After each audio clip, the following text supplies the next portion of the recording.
নামটা জানি কি? লাইলি। তরে আমার ভাল লাগছে। হোটেল আইস টাকা লয়, গুলিস্তান চেনস না? বেচা কেনার বাইরেও তরে আমার ভাল লাগছে। তো আমি কি করবো? সংসার করবি? ওই হোটেলে গতর বেশি আমি।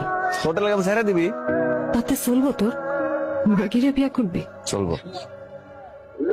চিন্তা করে দেখ, চিন্তা করে দেখ, তুই আর আমি আলাদা করে একটা ঘর নিলাম, সারাদিন কাম শেষে বাইক ফিরলাম, রাতে গরম গরম ভাত খাইলাম।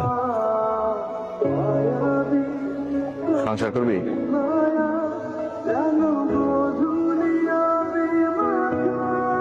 কিছু পাওনাটা আছে, এগুলা লয়া আজকে কাম সেরা দিব। তাহলে তো একটা বড় দেখা ঘর দেখতে হয়। তুই কি দেখবি তুই জানো, আমি গেলাম। তাহলে আজকের থেকে তো তোর দেওয়ান সব আমার। আজকাতে না কালকাতে।